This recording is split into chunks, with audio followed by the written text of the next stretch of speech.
14 de junho de 2023, 22h55. Uma casa em um subúrbio tranquilo de Melbourne. Os pais retornam para casa mais cedo do que o previsto. O berço de Evie está vazio. A câmera registrou algo estranho. A babá Lauren, com Evie nos braços e depois... escuridão repentina. A câmera desliga. O sistema de segurança está intacto, sem sinais de invasão. A criança simplesmente desapareceu, como se tivesse se dissolvido no ar. Este caso começou com uma ligação para a polícia exatamente às 23h01. Uma voz masculina, uniforme, fria, apenas ligeiramente trêmula. Nossa filha não está em casa. O endereço é dado claramente. O operador pergunta novamente os detalhes. O alarme está intacto? As portas de entrada estão trancadas? Sim, tudo está assim. Os pais estiveram ausentes por apenas 4 horas. Retornaram para casa antes do previsto. A noite estava muito calma. O gato está trancado na lavanderia onde nunca o fecham. Alguém claramente fechou a porta ao sair da casa. Esta é a primeira suspeita. A polícia chega exatamente 7 minutos depois. Silêncio, ordem, sem sinais de luta. As coisas em seus lugares. E um pequeno, mas fundamental detalhe. A câmera Wi-Fi interna gravou a última cena às 22h13. A babá Lauren P. segurando Evie nos braços. Segundos depois, a câmera desconecta. De acordo com os logs da rede, a alimentação foi desligada manualmente. O último endereço MAC registrado pelo roteador pertence ao smartphone de Lauren. O que ela estava fazendo naquele momento é desconhecido. O vizinho da frente, Sr. Garrett, informa à polícia que observou a casa toda a noite e não viu o carro da babá, um Hyundai Kona, saindo da propriedade. Isso contradiz os dados da rodovia com pedágio CityLink, que registrou o veículo às 22h34. Alguém está errado, ou alguém está mentindo.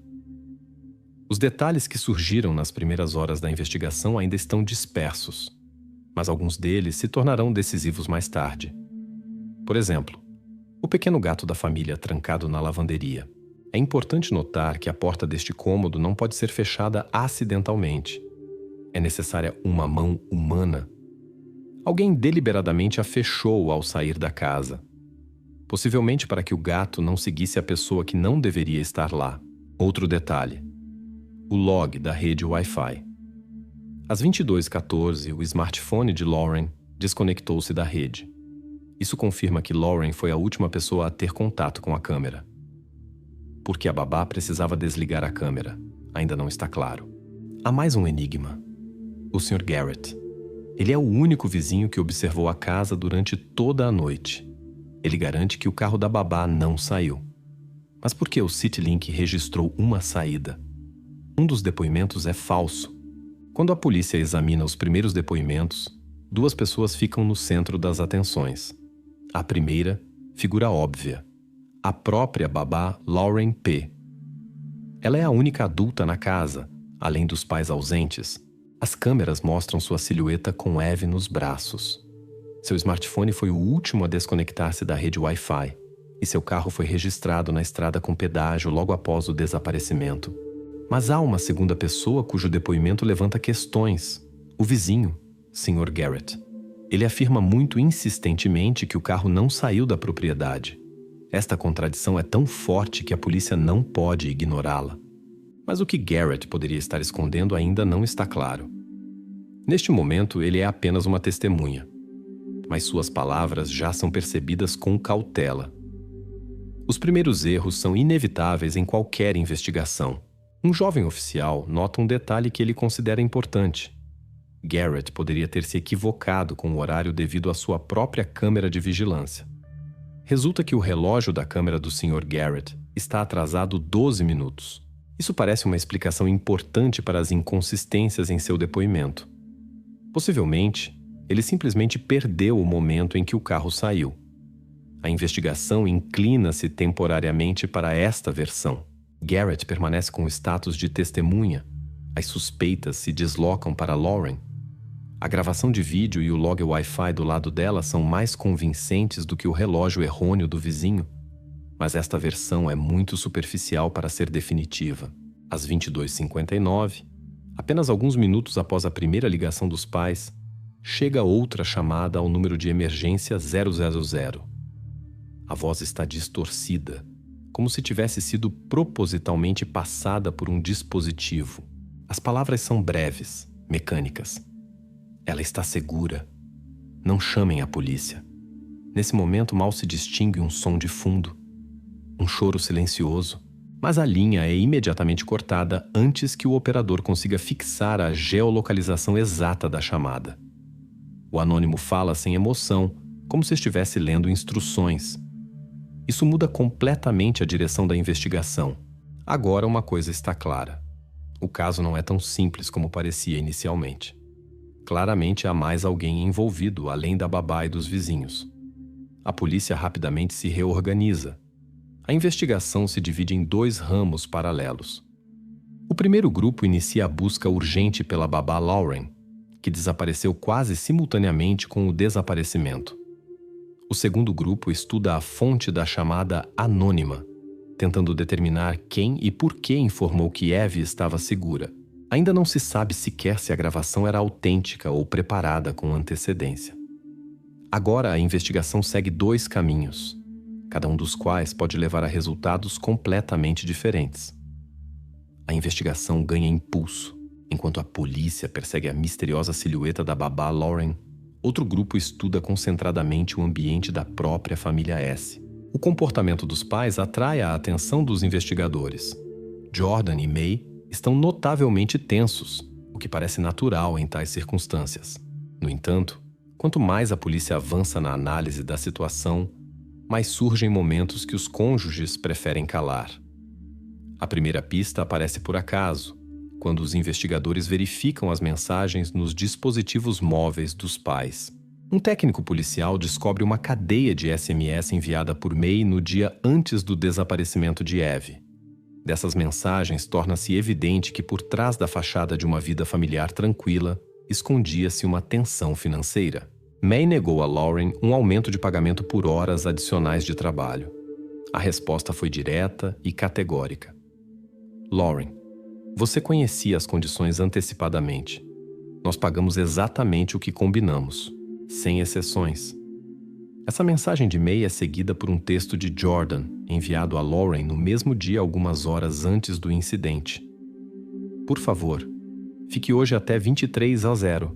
É importante. Temos um jantar de negócios. Estamos atrasados. Pagaremos as horas extras mais tarde. No entanto, ele não dá nenhum esclarecimento ou promessa sobre uma nova taxa. Isso contradiz claramente as palavras de sua esposa. O que é ainda mais estranho? Por que os cônjuges decidiram não mencionar essas mensagens à polícia durante o primeiro interrogatório? Talvez seja um detalhe menor. Talvez não. Um exame mais detalhado dos documentos financeiros da família adiciona outra camada de incerteza. Os registros contábeis da empresa de Jordan para junho mostram um grande bônus. Exatamente, $25.000 australianos. Uma soma significativa que poderia ter sido suficiente para resolver qualquer problema com o pagamento da babá. A polícia anota cuidadosamente este fato, sem fazer conclusões de longo alcance. Mas por que então surgiu uma disputa sobre dinheiro, se evidentemente não era um problema para Jordan? Os investigadores começam a elaborar uma versão mais complexa, tentando excluir possíveis motivos financeiros. Surge uma das hipóteses comuns. Os pais poderiam ter encenado o desaparecimento de Eve para obter dinheiro de uma apólice de seguro? O advogado da família imediatamente faz uma declaração que soa seca e oficial. A família S não tem apólices de seguro diretamente relacionadas a Eve. Eles não planejaram nem têm a possibilidade de obter benefício financeiro deste triste evento. A declaração soa convincente e concisa. No entanto, os investigadores experientes sabem que as palavras dos advogados podem ocultar a verdade ou fazer parte de uma estratégia jurídica bem pensada. A família permanece com o status de testemunhas, mas sua situação financeira e seus estranhos silêncios gradualmente criam ao seu redor uma atmosfera de desconfiança. Paralelamente às ações da polícia, aparece um novo rumor no espaço midiático. Um jornalista freelancer, conhecido por suas investigações escandalosas, publica um artigo que fala de uma forte queda nas ações da empresa onde Jordan trabalha. Segundo a versão do jornalista, Jordan poderia ter usado um incidente familiar barulhento para distrair a imprensa e analistas financeiros dos problemas na empresa. O artigo se espalha rapidamente nas redes sociais, intensificando o interesse público. No entanto, não há provas concretas na publicação, apenas uma cadeia de coincidências, suspeitas e fontes anônimas. A polícia recebe este material com reserva. A investigação não pode ignorar tal sinal, mas não está pronta para confiar plenamente em especulações jornalísticas. A polícia não faz comentários oficiais e o jornalista perde interesse, passando para novas sensações. No entanto, na atmosfera ao redor da família S aparece um leve tom de escândalo, capaz de influenciar a atitude da sociedade em relação ao que está acontecendo. Enquanto a atenção está centrada em sutilezas financeiras e contradições familiares, aparece inesperadamente uma prova completamente nova. Um dos investigadores, ao revisar novamente as gravações de vídeo, descobre um momento importante. Na sala de estar da casa há uma luz noturna com uma câmera incorporada, que anteriormente era considerada insignificante, já que a família quase não a usava. Acontece que a câmera estava funcionando e captou imagens às 22h20, apenas 7 minutos após a desconexão da câmera Wi-Fi principal. Na gravação se vê claramente uma figura masculina, completamente diferente de Lauren. A pessoa é mais alta, vestida com uma jaqueta de estilo diferente. É impossível distinguir o rosto, mas uma coisa é evidente. Alguém mais esteve na casa na noite do desaparecimento de Eve. Isso muda radicalmente o equilíbrio de forças na investigação. Até agora, a polícia havia se concentrado principalmente na babá. Agora está claro. Há mais alguém cuja presença a família não notou ou decidiu não mencionar. Como esta pessoa entrou na casa sem perturbar o funcionamento do alarme e sem deixar rastros evidentes de arrombamento, ainda não está claro. Os investigadores enviam imediatamente a gravação da luz noturna para uma análise digital profunda, para restaurar detalhes da aparência do desconhecido. Paralelamente, a polícia convoca Jordan e May para um novo interrogatório, planejando verificar o que dirão agora que a investigação tem novos fatos.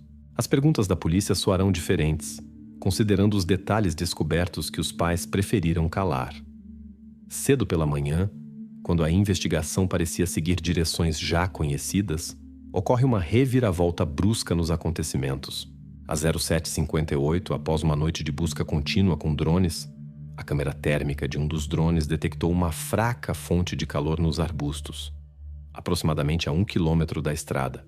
Imediatamente, um grupo de investigadores foi enviado ao local, que rapidamente descobriu o que mudou todo o curso do caso. Era um porta-bebê tipo canguru, exatamente o que havia desaparecido com Eve. O porta-bebê estava colocado cuidadosamente, como se tivesse sido deliberadamente posto em um lugar discreto, oculto de olhares indiscretos, mas facilmente detectável do ar. O médico forense que chegou ao local junto com a polícia imediatamente notou que o tecido do porta-bebê estava completamente seco. Não havia chovido durante toda a noite. Portanto, o porta-bebê não havia sido colocado lá por acaso e certamente não com pressa. Alguém havia escolhido especificamente este lugar. A temperatura de Eve no momento da descoberta havia baixado para 35,4 degrees. Ela estava viva, mas claramente havia passado várias horas nesse lugar. Por que quem deixou o porta-bebê escolheu precisamente esses arbustos, e não seu automóvel, onde tudo teria sido muito mais seguro e confiável? Os investigadores terão que determinar. Por enquanto, isso continua sendo um mistério. Junto ao porta-bebê, a polícia encontrou uma discreta bolsa de plástico selada com fita adesiva cinza de construção. Dentro da bolsa havia um telefone celular descartável barato e uma folha de papel dobrada várias vezes. Na folha havia uma breve mensagem semelhante a um rascunho de SMS. 300k ou ligarei para a imprensa. A nota estava escrita de maneira irregular, com letra apressada, mas suficientemente legível para entender imediatamente. Aqui se trata de grandes somas de dinheiro e uma ameaça de publicidade. Quem era o destinatário desta mensagem e o que significam esses números, ninguém comentou ainda. A polícia não se apressou em tirar conclusões, concentrando-se nos fatos. Imediatamente surgiu uma pergunta. O porta-bebê com Eve foi abandonado nos arbustos intencionalmente, segundo um plano preciso? Ou esta ação foi espontânea, forçada pelas circunstâncias?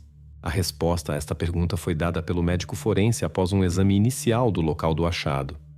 Segundo ele, o estado do tecido e o quadro geral do ocorrido evidenciavam que o porta-bebê havia sido deixado conscientemente, sem pressa nem caos. O lugar havia sido escolhido antecipadamente. Mesmo o fato de que os arbustos estavam longe da estrada falava de ações premeditadas. Esta afirmação mudava imediatamente a percepção da situação. Alguém evidentemente queria que o porta-bebê fosse descoberto. Mas por que precisamente desta maneira e precisamente aqui? A investigação teria que determinar mais tarde. Por enquanto, a polícia registrou este fato, sem dar comentários sobre os motivos. O investigador Wilkes, que dirigia o grupo encarregado da descoberta do porta-bebê e da bolsa, imediatamente apresentou sua hipótese. O telefone celular com a nota era apenas uma isca para distrair a atenção. Wilkes expressou a opinião de que os sequestradores provavelmente eram dois. Isso explicaria a complexidade e ambiguidade de todos os eventos anteriores. Ele ordenou ao seu grupo verificar imediatamente todos os antigos empregadores de Lauren. Do seu ponto de vista, a babá não podia agir sozinha. Certamente alguém de seus conhecidos de seus antigos locais de trabalho poderia ter relação com a extorsão. A investigação levou em conta esta versão, criando rapidamente uma lista de pessoas potenciais. No entanto, nenhum nome ou sobrenome concreto foi comunicado à imprensa ou ao público, deixando este trabalho nos bastidores. No entanto, logo a versão de Wilkes seria posta em dúvida. Enquanto isso, no laboratório de criminalística ocorria algo que rapidamente anulou a hipótese de vários participantes no sequestro. Os especialistas examinaram cuidadosamente a bolsa e a fita adesiva com a qual estava selada. Na superfície adesiva, encontrou-se uma única impressão digital clara, pertencente à própria Lauren P. Este foi um momento extremamente importante. Nenhum vestígio estranho ou DNA foi encontrado na bolsa. O fato de que apenas os vestígios de Lauren foram descobertos na bolsa e no telefone limitava drasticamente o círculo de suspeitos. Parecia que Lauren agia sozinha. E embora esta confirmação descartasse a teoria dos cúmplices, a polícia não se apressou em tirar uma conclusão definitiva. Restavam muitas questões sem resposta e a descoberta de uma impressão digital não podia eliminar completamente o mistério. Agora, o grupo de investigação mudou de tática. Não apenas a personalidade de Lauren, mas também sua história financeira tornaram-se suspeitas. A polícia solicita um acesso ampliado às contas bancárias e carteiras digitais da babá. Os microempréstimos que haviam sido revelados anteriormente tornaram-se o ponto de partida de uma nova direção de investigação.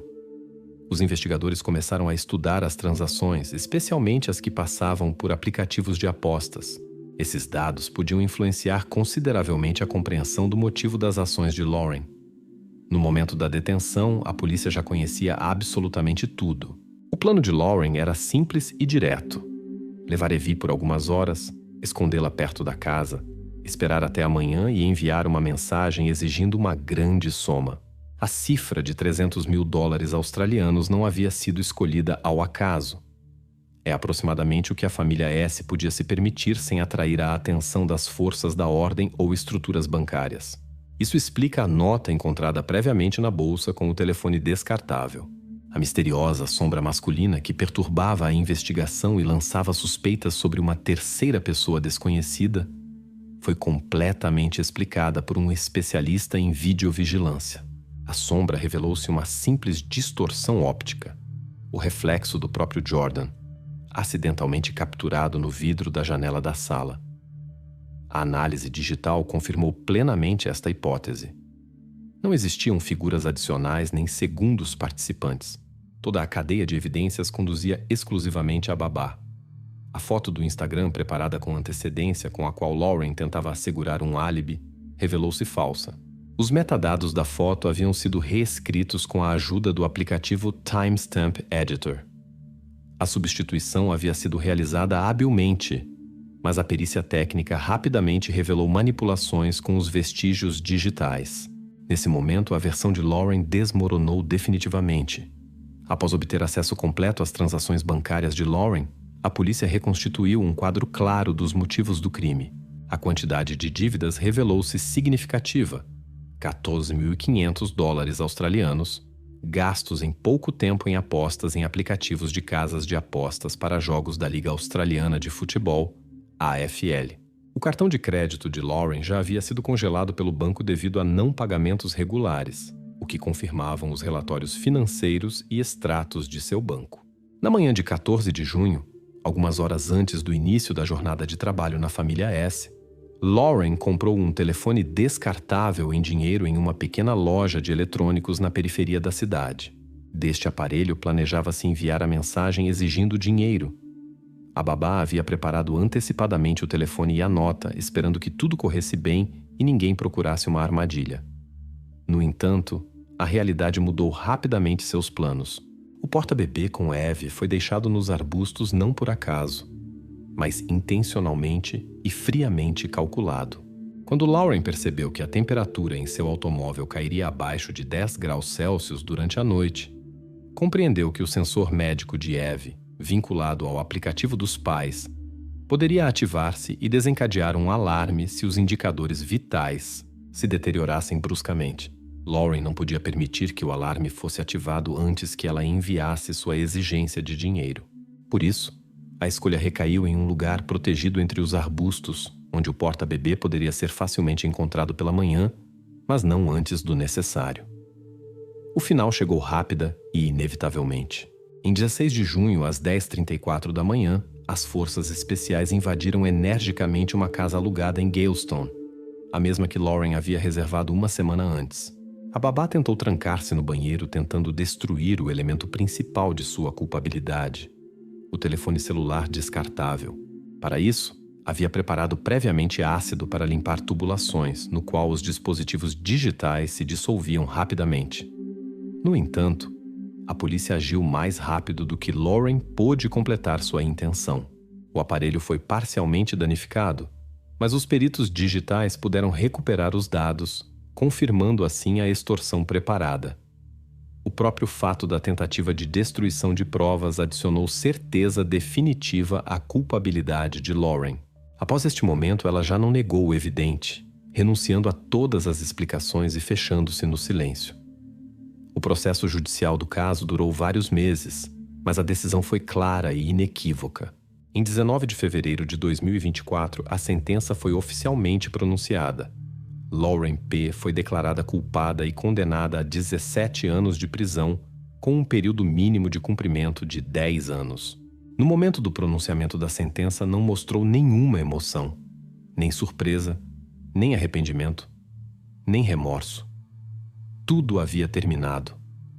O caso está oficialmente encerrado.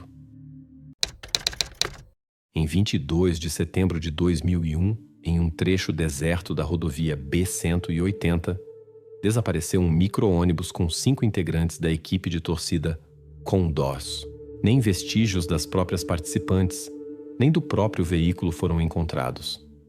Anos depois, a investigação pela primeira vez duvidou da versão oficial, abrindo um capítulo completamente novo deste caso. Em 22 de setembro de 2001, em um trecho deserto da rodovia B-180, desapareceu um micro-ônibus que seguia em direção ao norte. No ônibus estavam 5 integrantes do grupo de torcida da equipe esportiva local Condors. Seus nomes constavam nos relatórios oficiais, mas a idade era cuidadosamente evitada. A polícia estava convencida. O ônibus não poderia simplesmente desaparecer sem deixar rastros em uma estrada movimentada. Mas nem naquela noite, nem nos dias seguintes foi possível descobrir o menor vestígio do ocorrido. Os detalhes do ocorrido não foram divulgados publicamente, mas os rumores começaram a se espalhar instantaneamente. No comunicado oficial constava apenas uma frase: As buscas continuam. No entanto, nos relatórios da investigação foi registrado um fato curioso. Em toda essa extensão da estrada, nem câmeras nem testemunhas registraram nada de incomum. O ônibus parecia ter desaparecido no vazio, deixando após si apenas uma espera inquieta e uma incerteza perturbadora. A última anotação feita pelo motorista do ônibus na folha de rota foi às 20 horas e 25 minutos. Neste breve protocolo, ele informou que a professora havia desembarcado antes, aproximadamente às 20 horas e 15 minutos, 10 minutos antes da última anotação. Naquela noite, segundo o testemunho do motorista, a estrada estava completamente deserta. Um detalhe importante. Naquele período, a cobertura de telefonia móvel fora dos grandes centros urbanos na região da B-180 praticamente não funcionava. A empresa Claro só em 2001 começou a instalar suas antenas aqui, e o sinal ao longo da estrada praticamente não existia. Era impossível entrar em contato com as participantes. Nenhuma delas possuía telefone celular, o que, aliás, era típico para aquela época e lugar. Os pais, que esperavam o retorno de seus entes queridos para casa, foram os primeiros a soar o alarme por volta das 22 horas. Eles receberam apenas uma breve mensagem da professora entregue a eles pelo telefone fixo. O ônibus já está a caminho. Logo chegarão. Mas após uma hora de espera, a ansiedade deu lugar à apreensão. E à meia-noite, os pais já estavam às portas da delegacia. Inicialmente, a investigação considerava a versão principal e mais lógica: fuga. A declaração oficial da polícia soava seca e distante. Consideramos a possibilidade de abandono voluntário com o objetivo de se transferir para a costa norte, conhecida naqueles anos como ponto de trânsito de comércio ilegal. Os investigadores não especificaram por que exatamente essa versão era prioritária, mas já no final do dia seguinte, os jornais locais escreviam exclusivamente sobre fugitivas. Essa versão era conveniente para todos. Não exigia longas explicações, e a região B-180 era realmente conhecida pela atividade de estruturas criminosas que operavam na sombra da costa.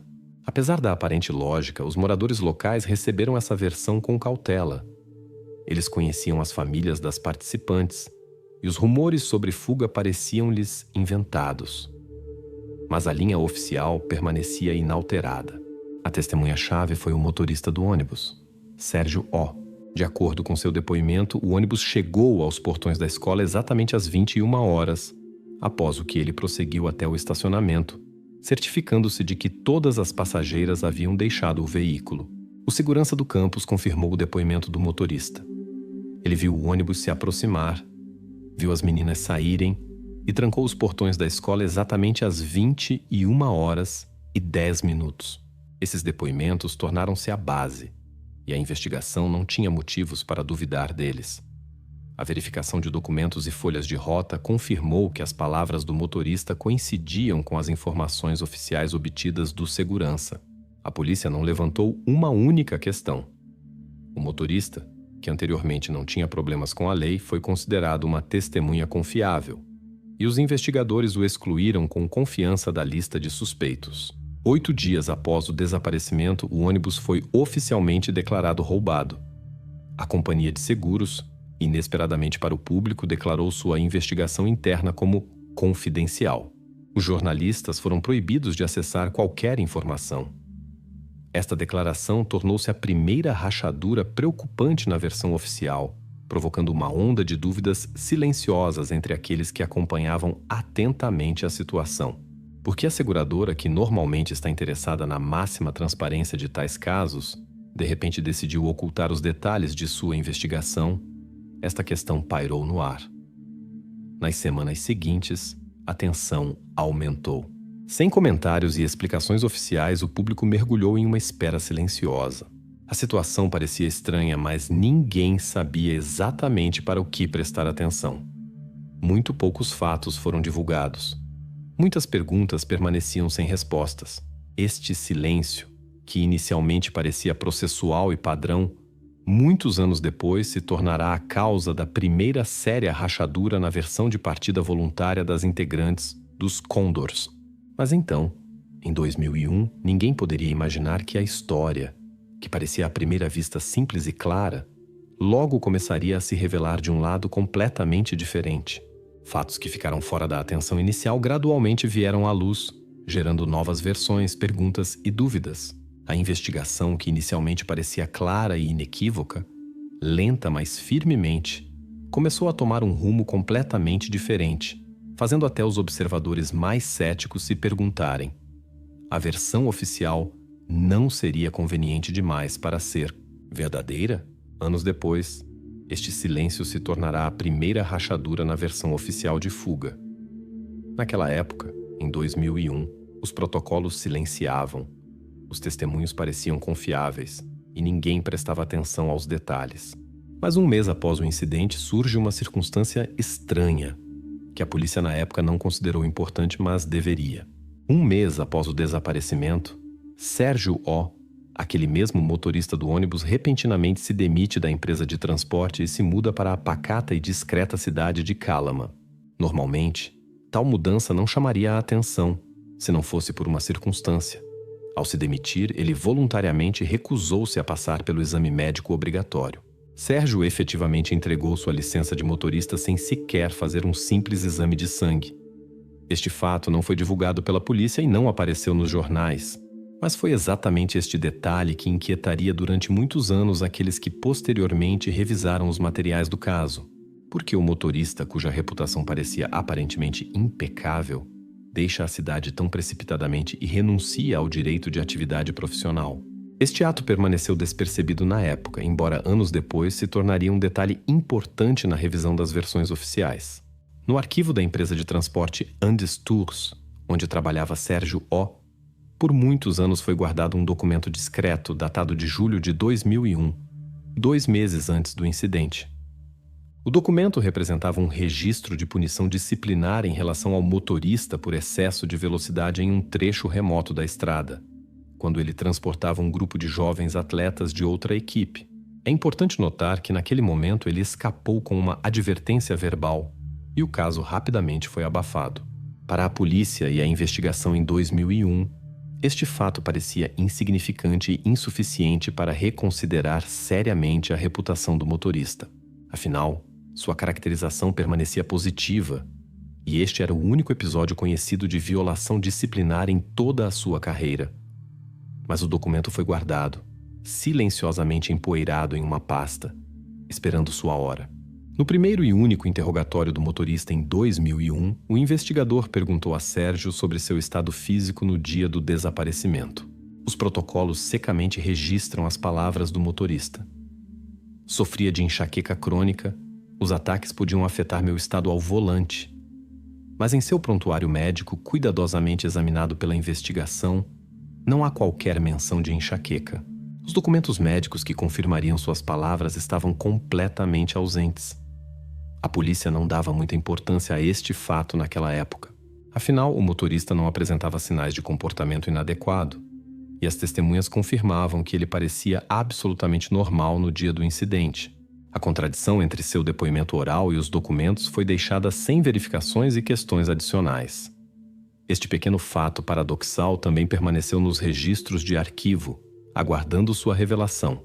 O principal investigador do caso do desaparecimento foi designado como um experiente oficial de polícia com o sobrenome Lira. Foi Lira quem assinou o relatório-chave, que mais tarde se tornaria o principal argumento em defesa do motorista. Sinais comuns de esgotamento emocional de um motorista que trabalha em turnos. Neste relatório não havia nenhuma sugestão de crime, e o próprio Sérgio foi completamente excluído do círculo de suspeitos.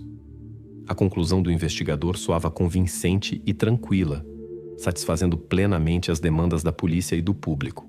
Sua conclusão fechava todas as possíveis questões sobre a personalidade do motorista e permitia à polícia seguir em frente, considerando-o verificado e limpo.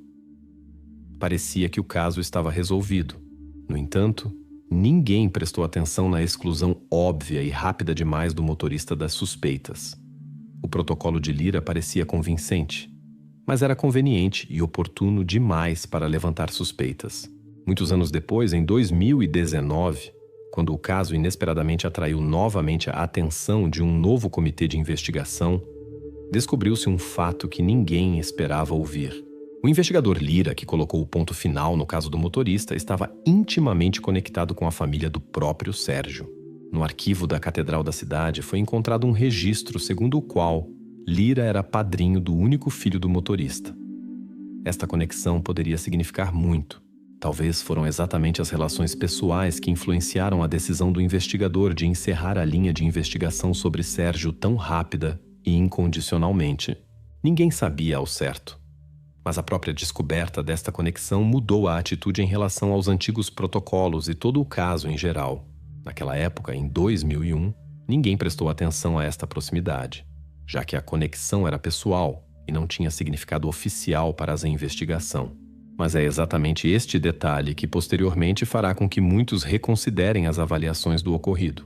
No entanto, naquela época, em setembro de 2001, o fato desta conexão permaneceu completamente fora dos documentos e protocolos oficiais.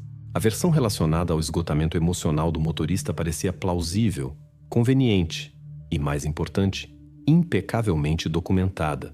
Mas com o tempo ficará claro. Aqueles pequenos detalhes e estranhezas que permaneceram despercebidos ou deliberadamente ignorados, logo virão à tona e forçarão um olhar diferente sobre este caso. Enquanto isso, nos primeiros meses após o incidente, a investigação oficial avançava confiantemente, sem olhar para os detalhes que no futuro se tornariam decisivos. Durante quase 2 décadas, todas as suspeitas em torno do desaparecimento do ônibus na estrada B-180 estavam concentradas exclusivamente na figura do motorista, Sérgio O. No entanto, quando a investigação foi retomada, entrou no campo de visão um detalhe completamente inesperado, que até então não havia atraído atenção. Os investigadores começaram a examinar o ambiente de uma das participantes da equipe de torcida desaparecida, Renata A. Em outubro de 2001, apenas uma semana após a apresentação durante a qual desapareceu o grupo Condors, a família da Renata A., de 13 anos, inesperadamente apresentou um pedido de emigração para a Argentina. Os documentos foram preparados com antecedência e datados exatamente 7 dias antes do ônibus desaparecer sem deixar rastros da estrada. Coincidência casual ou plano preparado? Para esta questão, a polícia não tinha resposta naqueles anos. Mas depois de quase 2 décadas, esta circunstância tornou-se um novo fato importante, gerando dúvidas e fazendo olhar de forma diferente para a versão oficial de fuga. Porque a família da menina antecipadamente, antes mesmo do desaparecimento, preparava documentos para a emigração, mas não os utilizou imediatamente após o incidente, permanecendo a viver no Chile. Na declaração oficial apresentada pela família de Renata ao Serviço de Imigração, constava como motivo: ameaça à saúde de um membro da família. Esta formulação imediatamente interessou aos investigadores. No entanto, ao examinar os documentos médicos apreendidos pela polícia do médico pediatra da família, resultou que não havia registro de doenças sérias ou crônicas em Renata. O prontuário estava limpo, exceto por resfriados insignificantes e alergias sazonais. Este fato contraditório alertou a investigação. Formalmente, os documentos pareciam convincentes e legais, mas seu conteúdo contradizia os dados médicos oficiais. Naquela época, em 2001, este fato não levantou suspeitas, mas anos depois, inesperadamente adquiriu um significado especial. Em 2019, jornalistas novamente abordaram a mãe de Renata com um pedido para comentar o surgimento inesperado de documentos de imigração datados de 2001. Então, em uma transmissão ao vivo, a mãe de Renata A. declarou categoricamente: "Não planejávamos nada disso. A mudança para outro país nem sequer foi discutida." A resposta soou confiante e clara. No entanto, os jornalistas àquela altura já tinham em mãos documentos que confirmavam o contrário. Os papéis de imigração que foram fornecidos pelas autoridades oficiais contradiziam as palavras da mãe e a inconsistência parecia óbvia e alarmante. Os jornalistas foram os primeiros a apontar publicamente esta clara discrepância entre declarações e documentos, gerando novas dúvidas e questões para as quais ninguém deu explicações convincentes. A investigação foi forçada a voltar aos arquivos e examinar cuidadosamente materiais que antes pareciam secundários e insignificantes. Enquanto a polícia e os jornalistas estudavam a família de Renata, uma organização pública de voluntários, que ajudou ativamente na busca pelas atletas desaparecidas nos primeiros dias após o incidente, inesperadamente transmitiu novas informações à polícia. Os voluntários informaram aos carabineros chilenos sobre rumores que supostamente confirmavam a versão de fuga das participantes da equipe de torcida para a fronteira com a Argentina. De acordo com seu relatório, as meninas foram vistas perto da zona fronteiriça alguns dias após o desaparecimento. Esta informação parecia plausível e completamente desviou a atenção da polícia da família de Renata para uma possível conspiração familiar organizada para cruzar a fronteira. Os voluntários confiantemente referiam-se a moradores locais que supostamente viram exatamente essas adolescentes. A polícia imediatamente organizou uma verificação, mas as novas buscas não produziram quaisquer resultados. Nenhum testemunho concreto, nenhuma confirmação material das palavras dos voluntários pôde ser encontrada. No entanto, esta pista falsa levou a investigação para longe das dúvidas anteriormente levantadas sobre a família de Renata. No entanto, quando a polícia solicitou dados oficiais sobre a travessia da fronteira, o controle fronteiriço da Argentina não confirmou nenhum caso de entrada de Renata A. ou sua família nas datas indicadas. Os dados estavam limpos. No passaporte de Renata não havia uma única marca de travessia de fronteira. Este fato novamente colocou a polícia em uma posição difícil, deixando a versão dos voluntários completamente insustentável, mas ao mesmo tempo não removendo as suspeitas da própria família. Por que, apesar dos documentos de imigração existentes, a família nunca os utilizou oficialmente? E por que nenhum dos serviços oficiais registrou o menor vestígio de seu movimento através da fronteira? Em 2001, estas questões não foram levantadas, e a investigação tranquilamente ignorou estas inconsistências, colocando os documentos de lado e voltando ao ponto inicial. Os investigadores novamente se encontraram em um impasse. Por um lado, a família de Renata claramente não revelava detalhes importantes, criando terreno para suspeitas e uma nova versão de que a garota poderia ter motivos para partir e levar as outras consigo. Por outro lado, nenhum fato, nenhum testemunho podia confirmar convincentemente esta hipótese. Documentos e dados oficiais acumulados até então pela investigação apenas aprofundavam a confusão e as dúvidas, sem fornecer respostas. Os investigadores voltaram novamente ao ponto inicial, forçados a reconhecer que dezenas de anos atrás foram negligenciados detalhes capazes de lançar luz sobre o ocorrido. Mas agora esses detalhes, antes considerados insignificantes, obrigavam as autoridades policiais a revisar cada passo e cada declaração feita nos primeiros dias após aquele fatídico setembro de 2001. Os investigadores novamente se encontraram em um impasse. A versão da fuga, cuidadosamente construída durante anos, desmoronava sob o peso das contradições. No entanto, exatamente no momento em que a polícia estava prestes a admitir que havia novamente chegado a um beco sem saída, as tecnologias de 2019 abriram um capítulo completamente novo nesta história intrincada. Em outubro de 2019, durante um monitoramento de rotina da região, funcionários do Serviço de Saúde Ambiental chileno identificaram nas imagens de satélite um objeto incomum na área de uma ravina abandonada, La Condorcha. O operador notou no monitor o contorno de uma estrutura queimada, que claramente não se encaixava na paisagem natural desta área deserta. Uma equipe policial foi enviada ao local, que após algumas horas descobriu os restos metálicos de um veículo escondidos por décadas em uma ravina desabitada. A estrutura estava coberta por uma espessa camada de poeira e areia, o que indicava a antiguidade do incidente. Naquele momento, ninguém ainda sabia que sensação esta descoberta inesperada provocaria.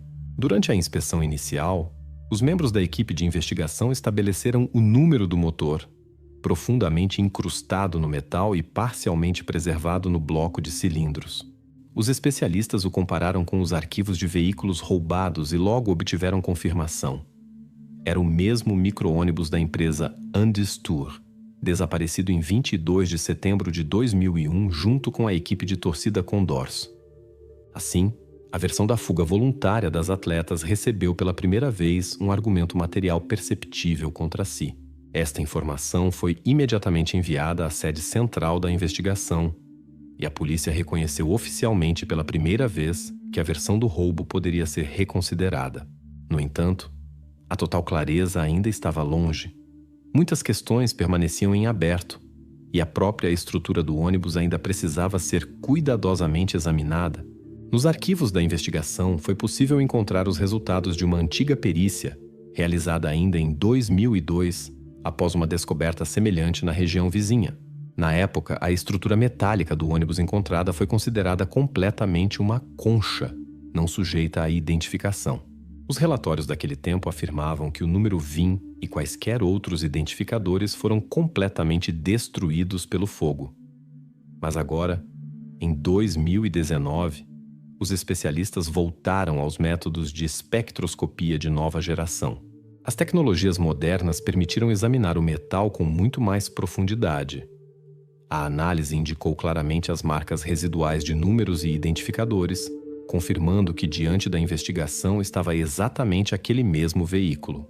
Tecnologias não disponíveis em 2002 anulavam conclusões antigas e mudavam completamente o curso da investigação. No entanto, quase imediatamente após a publicação das notícias sobre a descoberta, surgiu uma testemunha inesperada, um mecânico chamado Henrique Toro. Ele declarou à imprensa que reconheceu o ônibus queimado e lembrou de um caso que supostamente ocorreu ainda em 1999. Segundo ele, foi exatamente este ônibus que pegou fogo durante o transporte de passageiros para uma cidade vizinha, e ele supostamente desmontou pessoalmente a estrutura. Esta história soava confiante e convincente, causando uma confusão temporária. Mas a verificação realizada pela polícia rapidamente estabeleceu a inconsistência de suas palavras. De acordo com extratos bancários e documentos de fronteira, em 1999, Henrique Toro não estava no território do Chile.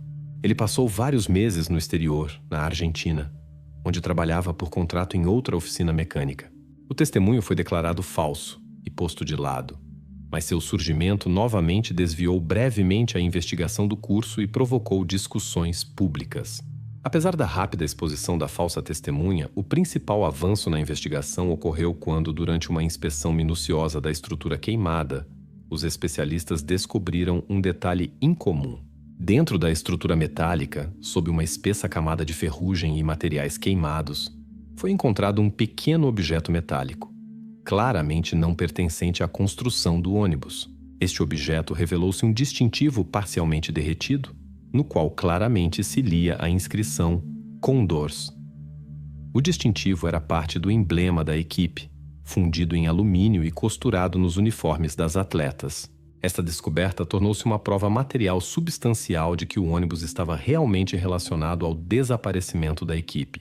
O distintivo queimado, pela primeira vez em quase 2 décadas, apontava diretamente para a possível natureza criminosa do desaparecimento, fechando para sempre a versão da fuga como única e oficial. Esta descoberta mudou o curso da investigação de uma vez por todas. Pela primeira vez em muitos anos, a polícia reconheceu oficialmente que a versão de partida voluntária dos membros da equipe de torcida Condors não poderia mais ser considerada a principal.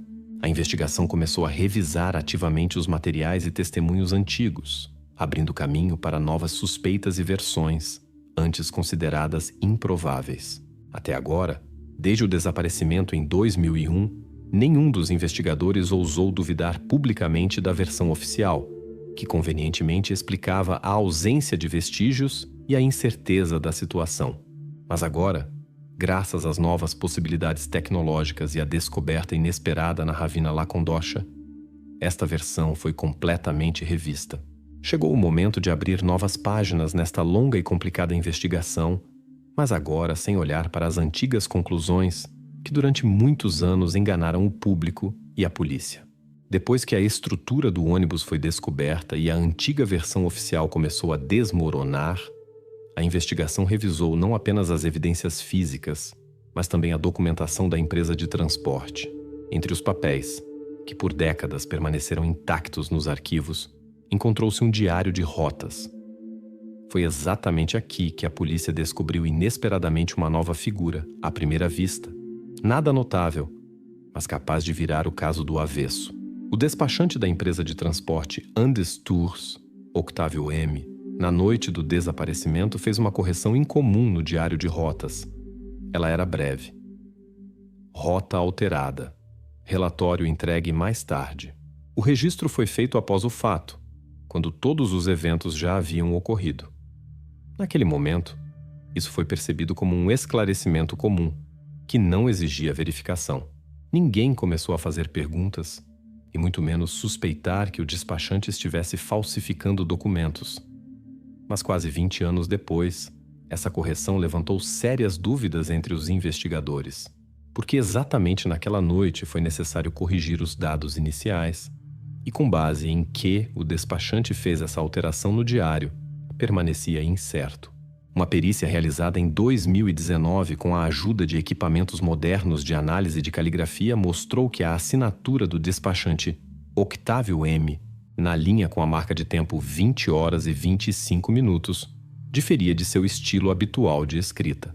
Isso poderia significar apenas uma coisa: o registro não foi feito pelo próprio Octávio, ou ele intencionalmente alterou sua própria caligrafia, tentando esconder o fato da correção. Até este momento, a investigação percebia os diários de rotas como documentos secundários que não necessitavam de verificação aprofundada. Agora, os investigadores entenderam que alguém conscientemente tentava direcionar a atenção para outro lado e encobrir rastros. Octávio tornou-se a segunda figura, depois do motorista Sérgio, a despertar suspeitas da polícia. No final de 2019, os investigadores novamente convocaram Octávio M para interrogatório. A pergunta sobre por que ele fez o registro tardio, o despachante respondeu laconicamente: "Complementei o horário no diário conforme a chamada telefônica do motorista do ônibus, Sérgio. Ele me informou o horário da rota e eu simplesmente anotei isso." O depoimento soava convincente e simples, mas os investigadores sabiam que neste momento o telefone celular do motorista estava fora da área de cobertura da rede, o que era confirmado pelos dados técnicos da empresa de telecomunicações de setembro de 2001. Esta simples contradição entre as palavras do despachante e as evidências técnicas mais uma vez colocou em dúvida toda a sua versão.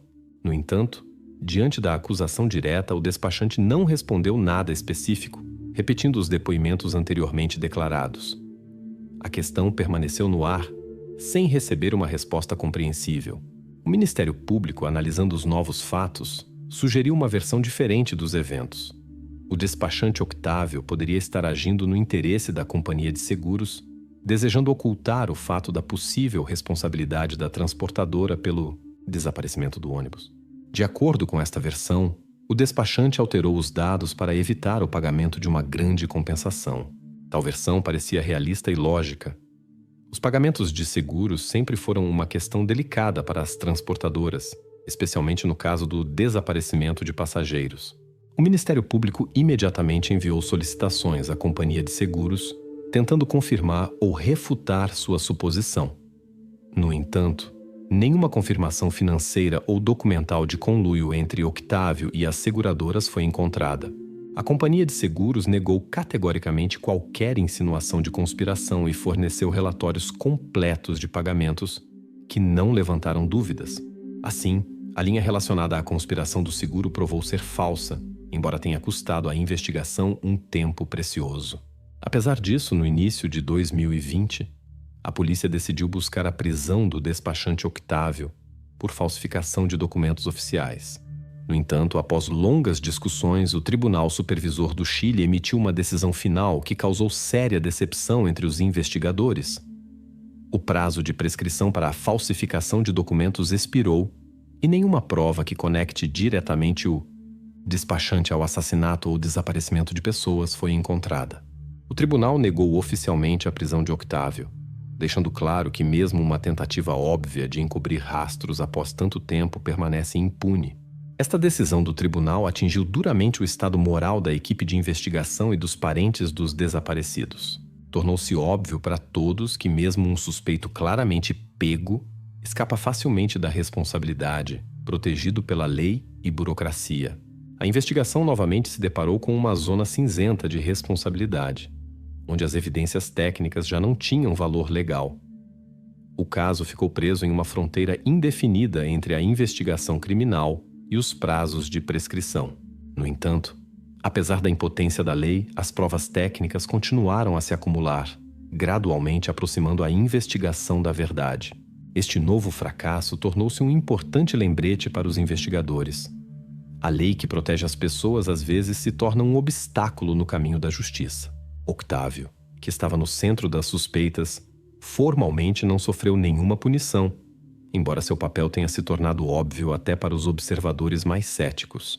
E enquanto o sistema de aplicação da lei levantava impotentemente as mãos, os investigadores continuavam a coletar pacientemente pequenos detalhes que poderiam, finalmente, lançar luz sobre as verdadeiras causas do desaparecimento do ônibus com as integrantes da equipe Condors.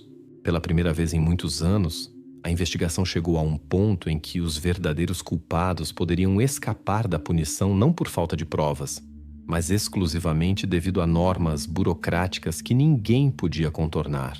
O sistema foi novamente forçado a reconhecer sua impotência, deixando todas as evidências técnicas apenas no papel, esperando uma nova chance para a justiça. Depois que o despachante da empresa evitou a punição, os investigadores novamente se viram diante da necessidade de revisar os materiais de novo. Sua atenção gradualmente mudou para ser escola associada ao desaparecimento da equipe Condors. Foi nos arquivos escolares, entre dezenas de documentos contábeis e horários de aulas, que surgiu o nome de mais uma pessoa que até então não havia caído sob suspeita. A professora de Educação Física Marisol G., responsável por acompanhar a equipe de torcida, partiu de Iquique em um voo de manhã cedo no dia do desaparecimento do ônibus.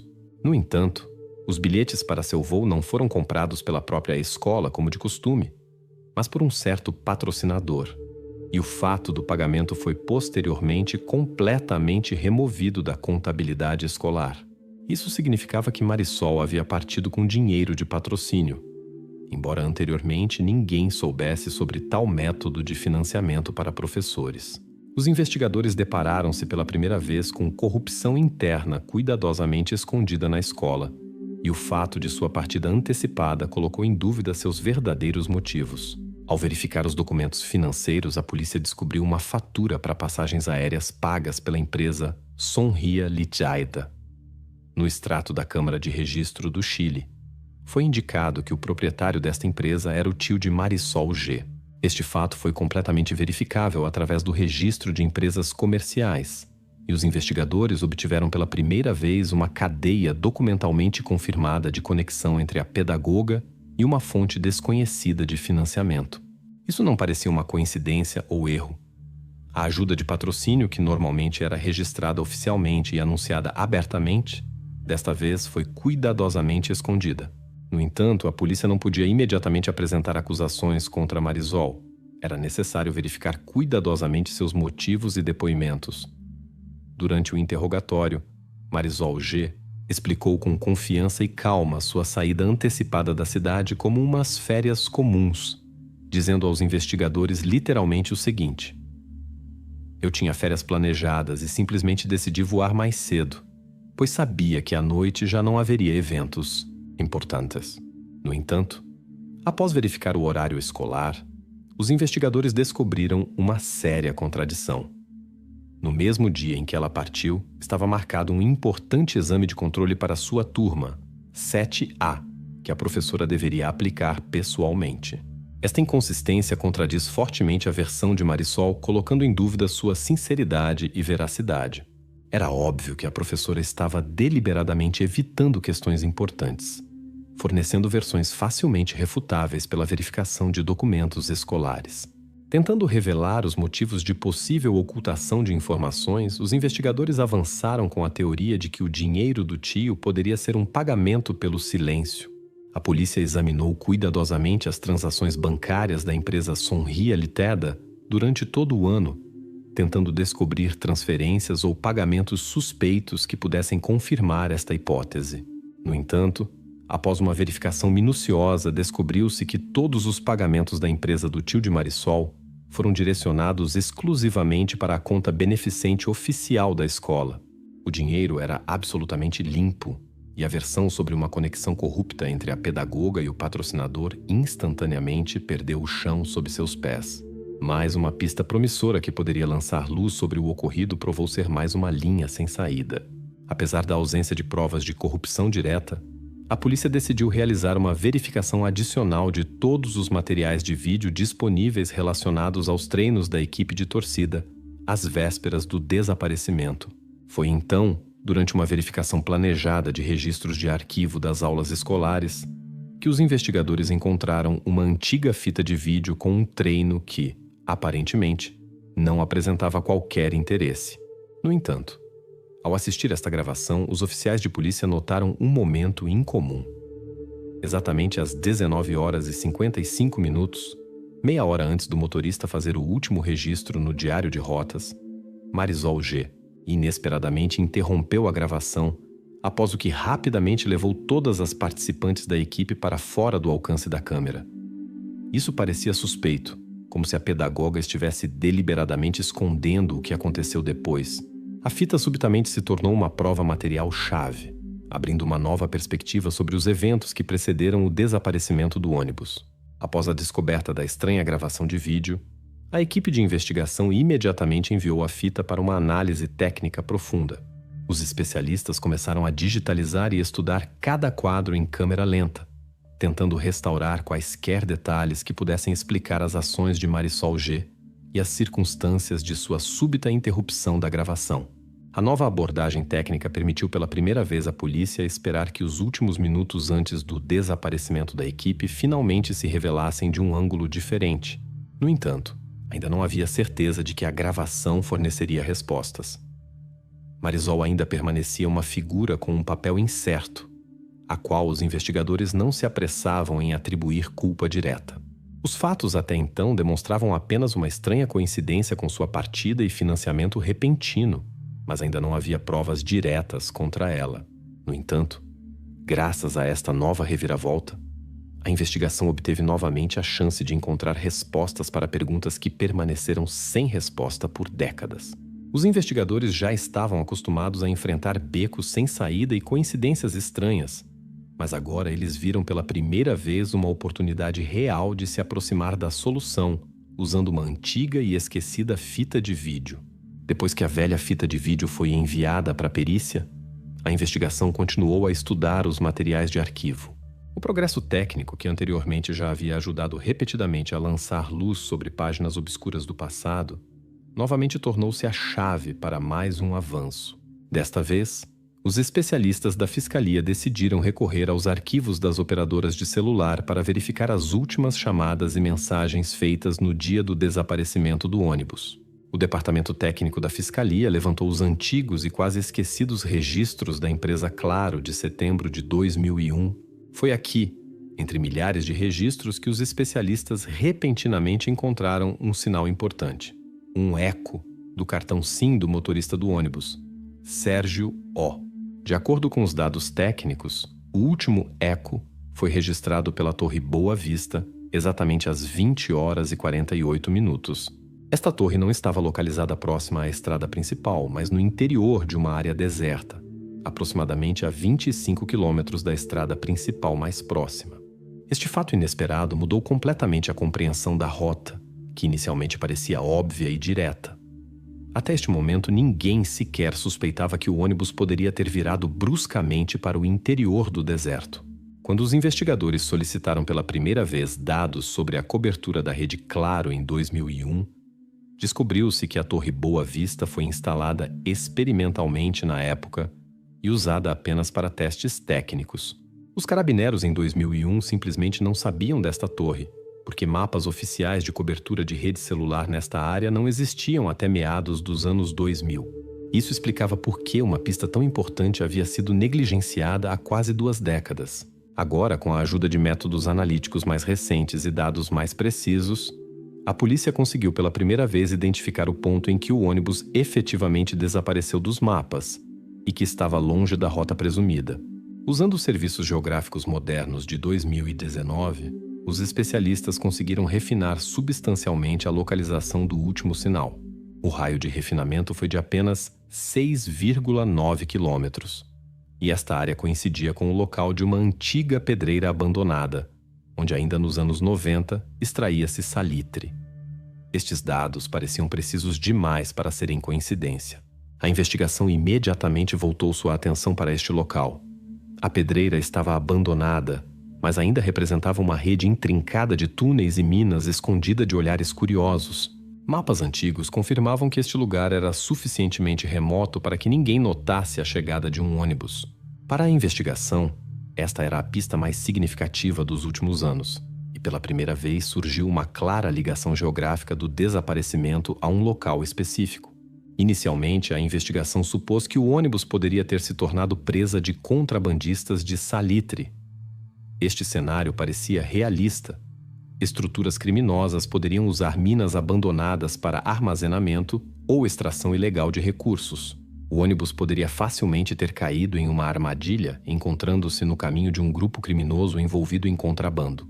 No entanto, esta versão rapidamente desmoronou após a verificação dos arquivos do Serviço Geológico e da polícia, que confirmou que a pedreira foi definitivamente fechada em 1997. Desde então, nenhuma menção de atividade criminosa nesta área foi registrada, o que tornava a versão sobre contrabando extremamente improvável e não confiável.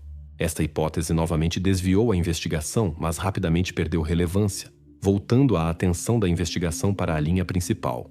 Apesar disso, a importância da descoberta na forma do eco do celular levou a investigação a solicitar ao tribunal uma ordem para escavações nas minas e antigos túneis. O tribunal imediatamente atendeu ao pedido, reconhecendo as novas evidências como suficientes para realizar ações investigativas no território da antiga pedreira. Esta decisão tornou-se um passo jurídico crucial, e pela primeira vez em muitos anos os investigadores estavam confiantes de que estavam se aproximando de evidências reais. Os trabalhos preparatórios foram marcados para setembro de 2019. Os investigadores estavam confiantes de que seria exatamente nos túneis ou minas abandonados que seriam encontradas provas físicas do desaparecimento do ônibus ou de seus passageiros. Todo o Chile acompanhava os acontecimentos com impaciência e tensão, esperando que finalmente surgisse uma resposta para essa questão que atormentava o público por quase 20 anos. Os trabalhos foram agendados e agora toda a atenção dos investigadores, jornalistas e parentes dos desaparecidos estava direcionada precisamente para a antiga pedreira. Mas até o início das escavações oficiais restava tempo, que a investigação gastou em preparação minuciosa. Cada passo foi planejado com o máximo cuidado, pois todos entendiam. Qualquer erro poderia destruir definitivamente as últimas chances de encontrar a verdade.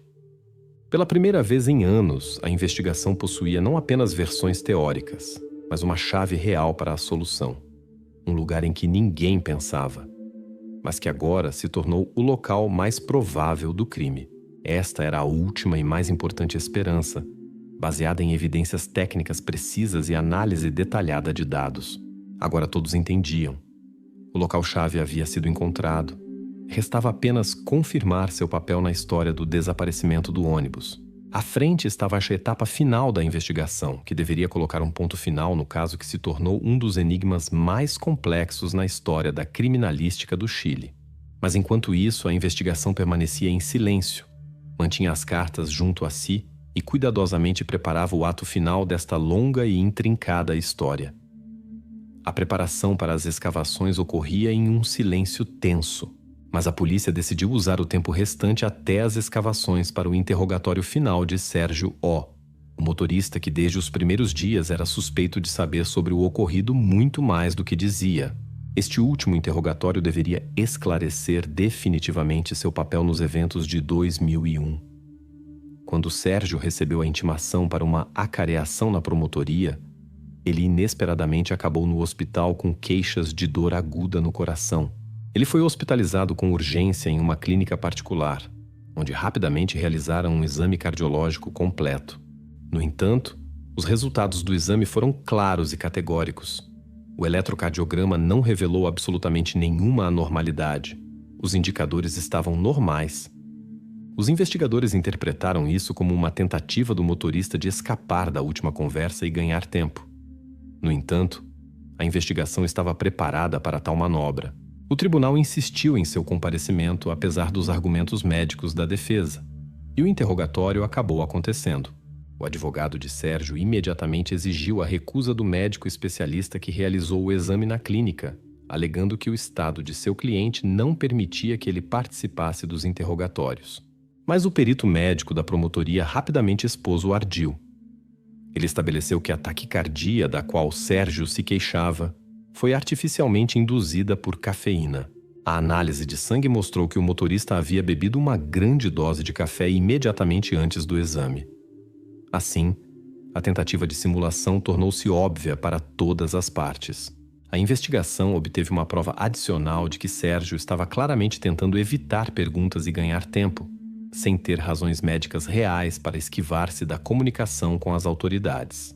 Na acareação, o promotor fez uma pergunta direta. O ônibus poderia ter sofrido algum dano capaz de afetar seu movimento no dia do desaparecimento? Sérgio, pela primeira vez em muitos anos, proferiu inseguramente uma frase curta. Possivelmente, a direção poderia ter rachado. Esta foi a primeira microconfissão do motorista pronunciada pela primeira vez em 18 anos. A frase foi cuidadosamente registrada no protocolo. Os especialistas imediatamente começaram a estudar as características técnicas do ônibus, tentando entender se tal falha poderia ter causado uma mudança de rota. Embora a própria confissão fosse cautelosa e indefinida, a investigação pela primeira vez obteve um motivo real para duvidar da completa inocência de Sérgio. No entanto, o promotor fez mais uma tentativa de sondar o terreno, apresentando ao motorista uma versão alternativa do ocorrido. Ele perguntou a Sérgio: as próprias integrantes da equipe de torcida poderiam ter voluntariamente se dirigido às pedreiras no deserto? Esta pergunta era uma tática, uma tentativa de provocar uma reação emocional ou um erro por parte do suspeito. Em resposta, Sérgio permaneceu em silêncio, apenas assentindo levemente com a cabeça. A investigação imediatamente anotou este momento no protocolo como um potencial consentimento com a versão proposta. No entanto, investigadores experientes interpretaram isso como mais uma pista falsa. O motorista claramente estava feliz em agarrar qualquer oportunidade para desviar as suspeitas de si mesmo, sem oferecer qualquer especificidade.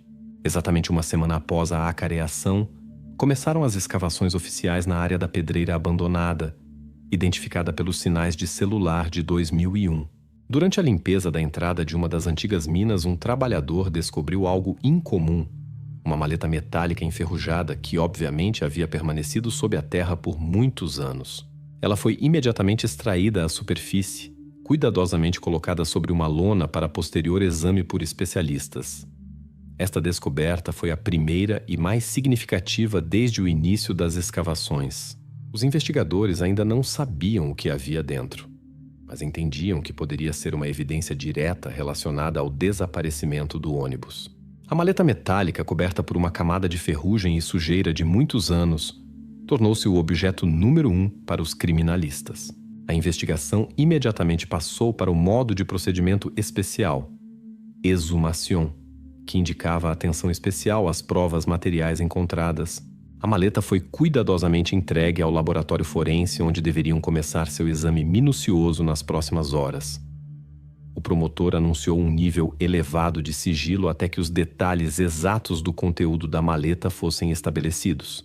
A polícia não deu nenhum comentário aos jornalistas, mantendo absoluto silêncio e guardando tudo em estrito segredo. Todos entendiam que a descoberta poderia finalmente resolver o enigma que atormentou a investigação por quase 2 décadas. Mas nenhuma previsão ou suposição havia sido oficialmente anunciada ainda. A investigação definitivamente mudou o foco das provas circunstanciais e testemunhas de longa data para um objeto físico direto que poderia dar uma resposta definitiva. Agora, nas mãos dos investigadores, não havia apenas um testemunho, mas um objeto real capaz de lançar luz sobre os eventos de setembro de 2001. Restava esperar que os especialistas anunciassem os resultados de seu trabalho e revelassem o segredo da velha maleta metálica encontrada profundamente sob a terra. Foi precisamente neste momento que a investigação, pela primeira vez em muitos anos, se aproximou da solução, obtendo em mãos uma chave real para entender o que realmente aconteceu. Os especialistas abriram a maleta metálica e os resultados da análise viraram todo o curso da investigação. No julgamento, que ocorreu alguns meses após a descoberta, pela primeira vez foram anunciadas as conclusões finais, encerrando um dos casos mais notórios na história da criminalística do Chile. A conclusão oficial de 21 páginas do tribunal no caso RIT 1083-2019 foi seca e rigorosa. O documento constatava os fatos de forma clara e sem emoções. A causa do incidente foi uma falha mecânica no ônibus da empresa Andes Tours. Os especialistas confirmaram a confissão de Sérgio O. A barra de direção quebrou durante o movimento após o que o motorista perdeu o controle da direção. De acordo com a conclusão, Sérgio tentou ocultar o acidente e as consequências de suas ações, ciente de que a falha revelada e a mudança ilegal de rota poderiam levar ao colapso de sua carreira e da reputação da empresa.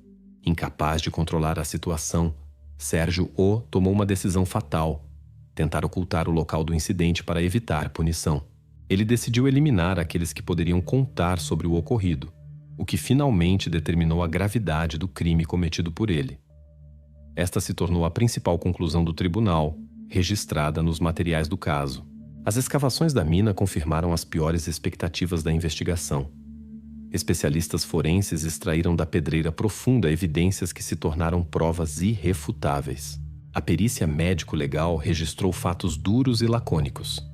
3 objetos foram encontrados com danos correspondentes a uma queda de altura de aproximadamente 30 metros. Mais um objeto, com sinais de asfixia de natureza mecânica, presumivelmente pelas mãos. O último, 5º objeto, foi identificado por placas dentárias. Trauma post-mortem, registrado na área do pescoço. Estas formulações da perícia soavam secas, claras e sem emoções. Os médicos legistas confirmaram que a identificação foi realizada com máxima precisão, excluindo quaisquer erros. A investigação obteve respostas definitivas para as questões que atormentavam a todos desde 2001. Quando o juiz começou a ler a sentença final, a sala ficou em suspense. Neste momento, Sérgio, que até o último momento se manteve calmo, repentinamente fez um movimento brusco. Ele tentou cortar sua veia com a borda afiada da tampa de uma caneta, previamente preparada e escondida no bolso de seu paletó. No entanto, a segurança reagiu instantaneamente, parando suas ações. Este breve episódio durou apenas alguns segundos, mas tornou-se o clímax de toda a tensão acumulada durante anos de investigação. Sérgio foi imediatamente retirado da sala de tribunal e o juiz continuou a ler a sentença como se nada tivesse acontecido, mantendo a impassibilidade e o tom oficial. Após ler as últimas linhas da sentença, o promotor lentamente fechou a pasta com os documentos e pronunciou a frase final, que se tornou o ponto final neste caso. Os materiais do caso foram colocados em pastas de papelão e guardados para sempre no arquivo.